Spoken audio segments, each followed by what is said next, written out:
Hi everybody and welcome back to the Hard Reset Info channel. Today I'm going to tell you how to enable Siri in your iPhone 17 Pro Max. So at first we need to open settings, and now we have to scroll down till you see Apple Intelligence and Siri. Tap it. Here, now, tap toggle type to Siri. Here tap that and tap Siri or Hey Siri. Tap that, enable Siri. Here, as I can see, we have every single option here, and now our Siri is enabled.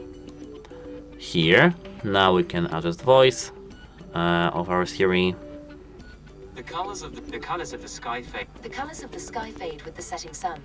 The colors of the sky fade with the. I do prefer the second one here. Here, as I can see, we do have some settings that you can set up to your preferences, and now we can say Siri.